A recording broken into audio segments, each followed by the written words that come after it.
this situation on the board. You may be thinking that white is obviously winning here since white has a passed pawn. But actually, the result of the game depends upon whose turn it is to play. So, if it is white's turn, then white will obviously win this game. But if it is black's turn, then black can draw this game. Well, how did I calculate it so fast without moving any piece on the board? Well, that's the magic of the rule of the square or the square rule. So, what is a square rule? So, the square rule states that if the enemy king is not able to jump into the square that is formed by this passed pawn, then the passed pawn will be easily able to promote on the board.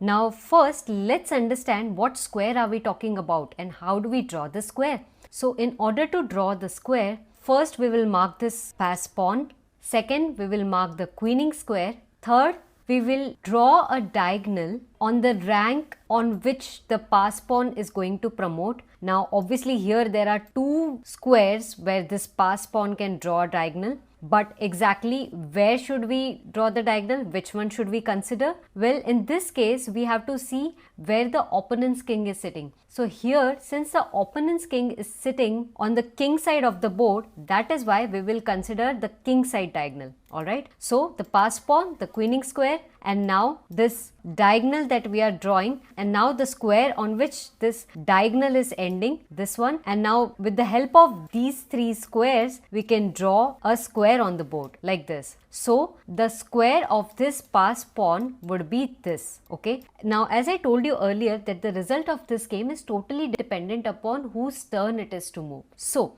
if it was white's turn to move, then white would have easily won this game. Why? Because white would have played d6, and now if you see, the square of this passed pawn is this one, right? And now since it is black's turn, black king will try to stop this passed pawn by coming on the g6 square. But since this g6 square isn't lying inside this square formed by the passed pawn, it is therefore no matter what black plays here, he will never be able to stop the queening of this pawn. So let's see this in action. Black plays king to g6, the pawn moves, king comes over here, and as you can see, the passed pawn has queened itself. Let's go back.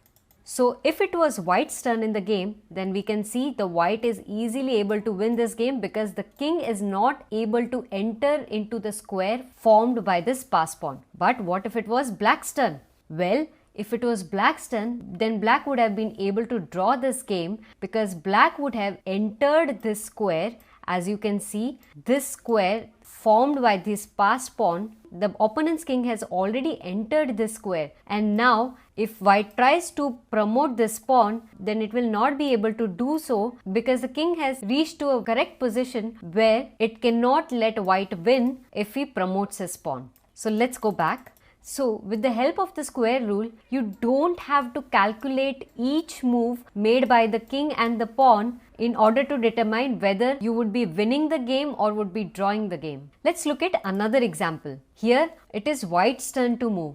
And with the help of the square rule that we have just learned, we can easily determine in seconds that whether white will be able to win this game or not. Since it is white's turn in the game, white can easily win this game and I don't even have to calculate these moves. Why? Because if it's white's turn, white will simply push his pawn further, and now if you draw the square of this passed pawn, then this would be the square. Correct? And as you can see now, since it is black's turn, black king might come over here or over here, doesn't matter. But since he is not able to enter into this square, he will not be able to stop the promotion of this pawn.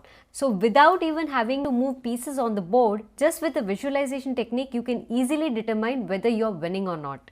In the same example, if it was black's turn to move, then black can easily stop the promotion of this pawn because black has successfully entered into the square of this passed pawn, and therefore this game would be drawn. I'm sure you found this technique fun to learn. So do like this video and subscribe to my channel.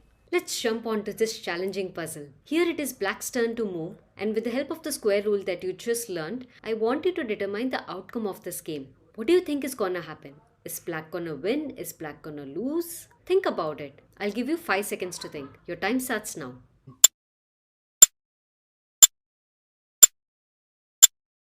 So I'm sure most of you must have thought that hey, black is gonna win because black can easily jump into this square of this passed pawn of the white and can easily stop the promotion of this pawn. So by that logic, either the game would be a draw or maybe black would win, but definitely white is not winning. That's what you must have thought. But here is an interesting thing. Though black is able to jump into the square of this passed pawn, but he cannot stop the promotion of this pawn. Why? Because the queening square of this pawn is the e8 square, and the shortest route to reach to this e8 square is this. But unfortunately, this black king is being blocked by his own pawn. So, therefore, he will not be able to reach on time to stop the queening of this pawn. So, why did the rule of the square didn't apply here?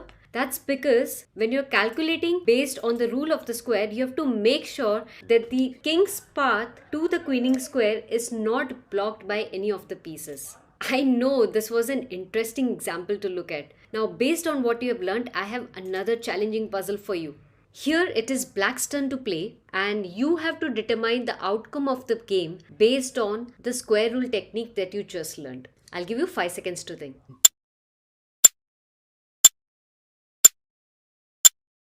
So I know the obvious move that black would play over here is king to b4, because since white is threatening to promote this passed pawn, black wants to make sure that he reaches on time to stop this pawn, so he plays king to b4 in order to enter the square of this passed pawn.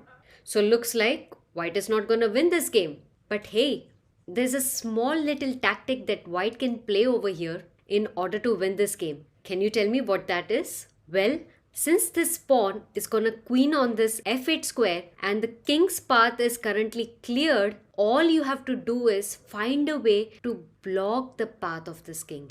And that can be done by this little guy over here sitting on the d5 square. So what will you play? You'll play d6 over here. Now, since you are threatening to promote this pawn on the d8 square, black has to stop this. So black is forced to capture this pawn. But after this pawn capture, black's own pawn is now blocking his king's path to the white's queening square. And therefore, white can now easily win this game. See? So wasn't this an amazing technique to create a blockade in the king's path to the queening square? I know you're enjoying this chess video, and therefore I have another interesting puzzle for you. Here it is white's turn to play, and as you see, white is down in material by 2 points. Black has two strong pawns over here.